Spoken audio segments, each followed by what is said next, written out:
Hello, ladies and gentlemen. Welcome back to another episode here on African Confessions. The following story that you're going to be listening to, it comes from a translation of a message that was forwarded to me. The translation reads like this. Hello, Brother Nanshi, how are you? Can you please post my own story as anonymous? This is what I did. And when I did all of these things, it started out so small. It was so innocent, like innocent jealousy, or at least that is what I told myself. So you see, Tando and I, not her real name, we grew up together. We were like sisters. We were inseparable. We shared everything. Our dreams, our secrets, even our first crushes. But then when she married Temba, not his real name, everything changed. So as for Tando, she was everything to me. But after she got married, it felt like I did not matter anymore in her life. She had this new life, new friends, this beautiful home, a loving husband. And she kept on saying that you cannot be friends with a woman who is not yet married. And I was stuck in the same place with nothing to show for my life. I was proud of her at first. I told myself that I was happy for her. But deep down, I was not. I was not happy at all. I was jealous. I started feeling resentment towards her, resenting her happiness. Each and every time that I would see her, she would go on and on about how her perfect marriage was and how her new friends at the place where she was staying in a gated community, how they were having the beautiful life that she always wanted in her life, how wonderful her husband was treating her. And all I could think about was why her? Why does she get to have everything whilst I have nothing? I had tried to ignore it. I had tried to be a good friend, but the jealousy, it just kept eating away at me. This was when I had visited her in her so-called little paradise at the gated community. And then she invited a friend over,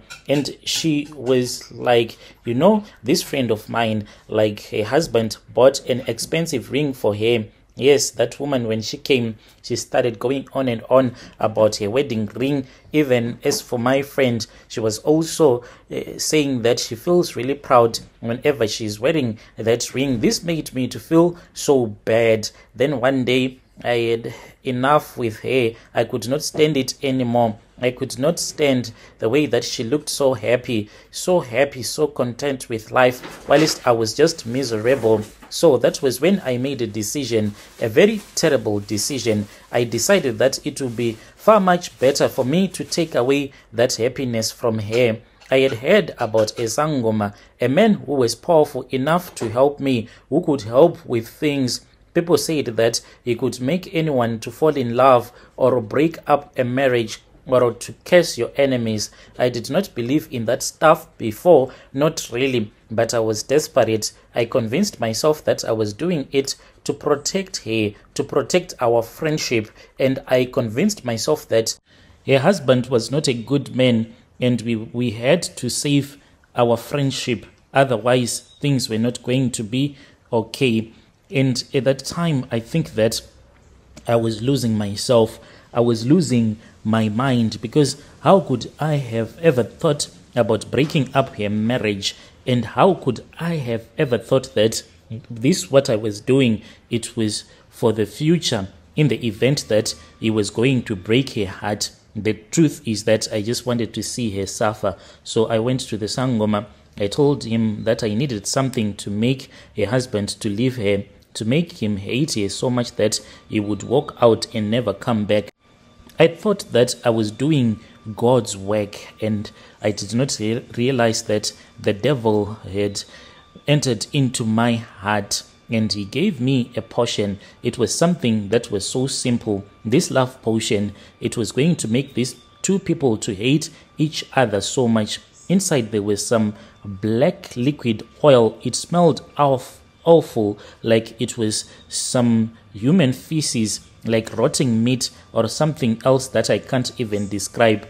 The Sangoma then told me that I had to use it with caution, only a few drops, for it is too strong, too much, and if I were to give my friend too much, it was going to have consequences. I did not care. Like this thing of African magic, it is not like they tell you that you have to put 50 milliliters or anything. They just tell you to use with caution. So I took it. I wanted to make sure that it was going to work as quickly as possible. I wanted to make sure that when Themba left her, it would never come back. So I poured half the bottle into her food. And then each and every time when she would come to my place, I made sure that I would keep on pouring the charms. Then there was this other time, like she had invited me to her house for dinner. We were sitting at her dining table, laughing like we used to, talking about old times, and all the while I knew what I had done. I knew that this was going to come. And then they got up and went to the kitchen. It was maybe God was smiling upon me because I was given an opportunity. I quickly grabbed that small bottle that I was keeping in my pockets at all the times, and then I poured a lot. I made a mistake because I poured way too much into Themba's meal, and then I sat and pretended as if I had done nothing. At first, everything was moving slowly. She would come to my place crying, telling me that the man did not care anymore. She was confused and hurt, and she could not understand why her loving husband had suddenly turned himself into a stranger.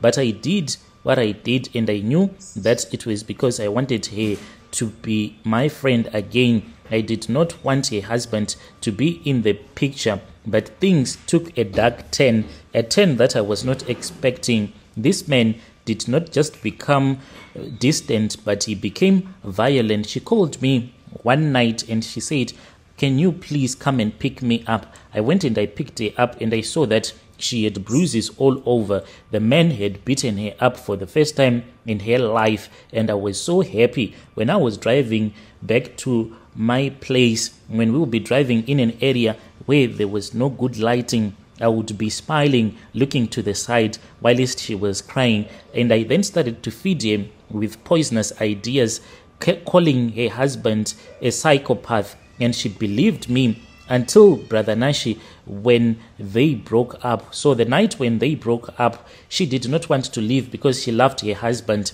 But then they started fighting. The husband was saying that you have to go. You said that you do not love me anymore. It was too late. Themba then killed her. He strangled her with his bare hands right there in their home. When the police arrived, he was sitting right next to her body, even asking the police what had happened. They said that he looked like a man who had been possessed by a demon, and she was saying that I killed her, I don't know why I did this, and he was crying.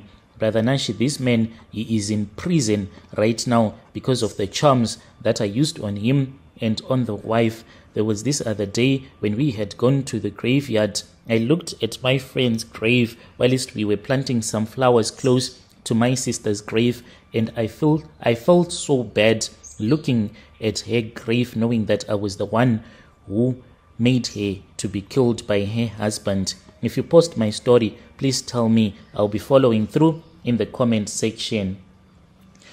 Dear listeners, right there was a message that was sent to me by one of our admin who gave us this translation. Strange things indeed they do happen in this world. Yo.